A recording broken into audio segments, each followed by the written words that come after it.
અને ગુજરાત ફર્સ્ટનું બજર વાગ્યું સૌપ્રથમ અને સૌથી મહત્વનો મુદ્દો કે જેના વિશે વાત કરીશું વડોદરા વિશ્વામિત્રી નદીના પાણી આખા વડોદરામાં ફરી રહ્યા હતા લોકોના બનાવેલા ઘર કે જે પાણીમાં ડૂબી ગયા એમની ઘરવખરી માલસામાન લોકો રડતા નજરે ચડ્યા હતા અને આ તમામની વચ્ચે એક મહિલા નેતા ભાજપના મહિલા નેતા કે જેમણે શરમ નેવે મૂકી દીધી વડોદરાવાસીઓ મુશ્કેલીમાં હતા અને એ જ સમયે એ મહિલા નેતાનો એક ડાન્સ કરતો વિડીયો સામે આવ્યો છે તેમની સાથે ગુજરાત ફર્સ્ટે વાતચીત કરી અંગત પડો છે મારી પર્સનલ લાઈફ છે તેવું તેમના દ્વારા કહેવામાં આવ્યું પરંતુ અમે આપની પર્સનલ લાઈફમાં બિલકુલ નથી બોલી રહ્યા વાત માત્ર એટલી છે કે જ્યારે જનતા રડતી હોય છે તમારી જે જવાબદારી છે એ તમે ક્યાંક ચૂકી ગયા છો વોર્ડ નંબર 11 ના ભાજપના મહિલા મોરચાના મહામંત્રી ચાર્મી પટેલ કે જેમણે રીલ બનાવી સોશિયલ મીડિયામાં પોસ્ટ પણ કરી અને આજ વિશ્વામિત્રી નદીના પાણી કે જેમાં તેઓ રીલ બનાવી રહ્યા છે અને બીજી વડોદરાની પરિસ્થિતિ જુઓ તો લોકો રડે છે લોકોના દુકાનમાં નુકસાન પહોંચ્યું છે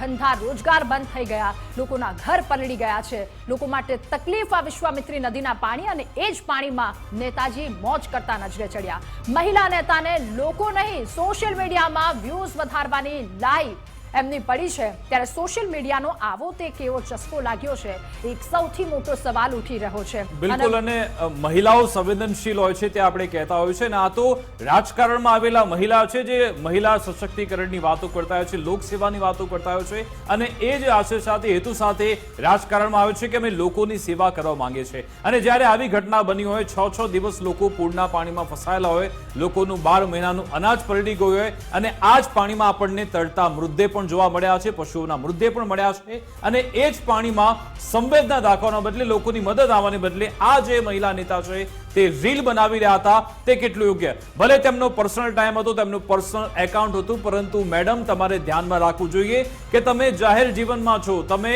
કાઉન્સિલર છો તમે એક ભાજપ નેતા છો તમે પક્ષ સાથે જોડાયેલા છો અને આ જ પક્ષે જે દાવા કરે છે કે પાર્ટી વિથ ડિફરન્સ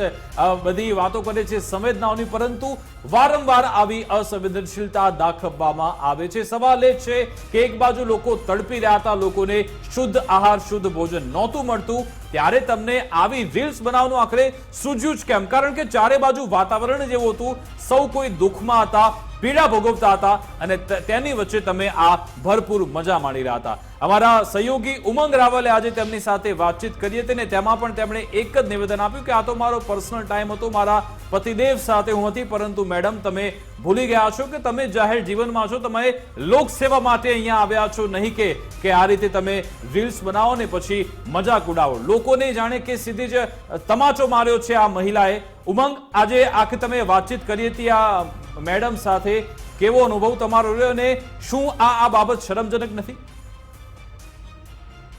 એમનો જે વાત કરવાનો ટોન હતો અને એટીટ્યુડ હોય આપણે ના નથી પણ કારણ કે નેતાઓને અત્યારે એટીટ્યુડ જ આવી ગયા છે અને એ એટીટ્યુડના કારણે જ ક્યાંક લોકો છે હેરાન પરેશાન થઈ ગયા છે બેન અમને સહેજ પણ હું હજી કહું છું કે અમને તમારી પર્સનલ લાઈફમાં ઇન્ટરફિયર કરવાનો એક રત્તીભર પણ હક નથી અને એટલા માટે જ અમે કરવા પણ નથી માંગતા માન્યું કે તમે તમારો પર્સનલ ટાઈમ છે સ્પેન્ડ કરી રહ્યા હતા તમારી પર્સનલ લાઈફ છે પણ તમે નેતા બન્યા છો અને નેતા બન્યા પછી પણ એક વોર્ડની અંદર તમે મહિલા મોરચાના મહામંત્રી છો આપે જેમ વિકાસ કીધું કે મહિલાઓ સંવેદનશીલ હોય છે પણ આ સંવેદનશીલ મહિલા ચાર્મીબેન પટેલ જે છે એમને સંવેદના નથી એનું કારણ છે કે આપણે જો જોઈએ તો બે તસવીરો છે એક બાજુ રો કકળ કરતા એ પરિવારો છે એક બાજુ એ દ્રશ્યો છે કે ચાર્મીબેન એ ફુદેડી ફરી રહ્યા છે પાણીની અંદર અને એ પણ મજા લઈ રહ્યા છે જ્યારે એમનો જ વિસ્તાર એ પાણીમાં જળ પ્રલયની અંદર લોકો છે ફસાયેલા હતા ક્યાંક લોકોને પીવાનું પાણી નહોતું મળ્યું ક્યાંક લોકો ભૂખ્યા રહ્યા હતા તરસ્યા રહ્યા હતા એટલે બેન તમારો આ એટીટ્યુડ નેતાગીરીને સૂટ નથી થતો તમારે જો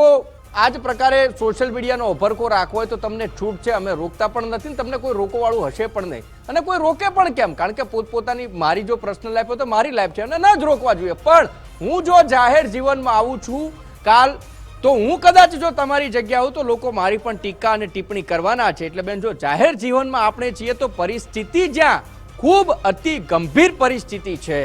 ત્યાં આગળ એ પરિસ્થિતિને અનુલક્ષીને પણ તમે જો આવા વિડીયો મૂકો તો એ શોભનીય છે અને શોભતા નથી અને એટલા જ માટે બેન અમે તમારી ટીકા કરી રહ્યા છીએ કે આ પરિસ્થિતિની અંદર વડોદરાવાસીઓને જ્યારે ખરા અર્થમાં નેતાઓની જરૂર હતી, ચૂંટાયેલા પાંખના અધિકારીઓ છે, નેતાઓ છે, તેમની જ્યારે હોદ્દેદારોની જરૂર હતી, પણ તમે તો રીલ બનાવવામાં મસ્ત છો અને પૂરનું પાણી જ્યાં તમને ઝરણું રાખતું હોય એમ માથે છત્રી લઈને તમે ફરો છો. એ ન શોભે અને ક્યારે પણ ન શોભે. અને એટલા માટે જ લોકોએ ત્યાંના સ્થાનિક નેતાઓને વિકાસ દોડાવ્યા છે. એ શાસક પક્ષ હોય કે પછી વિરોધ પક્ષ હોય, બંનેને લોકોના રોષનો સામનો કરવો પડ્યો છે અને ત્યાંથી લોકોએ ખરા અર્થમાં નેતાઓને ભગાડ્યા છે. અને ત્યારબાદ પણ આ બેન જે છે એ આ હરકત કરી છે. અને પાછું એમ કહેતા હતા કે સોશિયલ મીડિયામાં મેં જે સોશિયલ વર્ક કર્યું છે એના પણ વિડીયો મૂક્યા છે. તો બેન, એ વિડીયો તમારા કોઈ એકાઉન્ટમાં નથી, અમે ચકાસી લીધું છે. અને છતાં પણ તમે કામ કરો એમ અપેક્ષા રાખીએ છીએ. વિકાસ, બિલકુલ મનોરંજન કરો, પરંતુ સ્થળ પરિસ્થિતિ આ બધું તમારે જોવાનું હોય છે. કેવી સ્થિતિમાં લોકો છે તેની વચ્ચે તમારે તમારું મનોરંજન સ્થળ પસંદ કરવું જરૂરી છે. આભાર ઉમંગ, અમારી સાથે જોડાવા બદલ, વાતચીત કરવા બદલ. તો આ અમારો હેતુ એ જ છે કે આવા જે નેતાઓ છે તેમણે ભાન રાખવાની જરૂરિયાત છે, કારણ કે ઘણીવાર ભૂતકાળમાં આવી ઘટનાઓ બની ચૂકી છે કે આવી સંવેદનશીલ બાબત વખતે આવા જે જાડી ચામડીના જે નેતાઓ છે, જે ખાખીદારી કહેવામાં આવે છે, ક્યારેક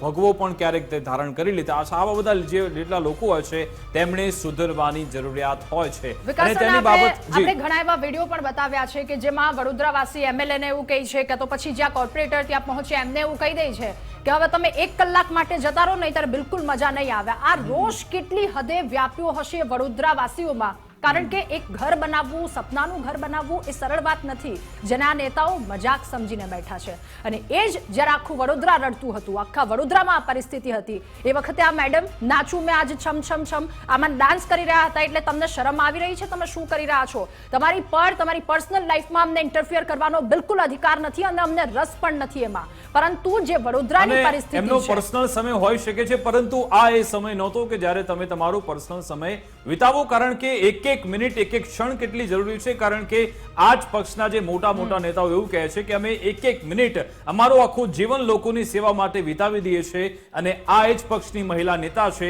કે જે જ્યારે જરૂર હતી ત્યારે એ જ સમયે પોતાનો પર્સનલ સમય અહીંયા વિતાવી રહ્યા હતા. તે બાબત શરમજનક છે, નિંદનીય છે. હવે આગળ વધીશું.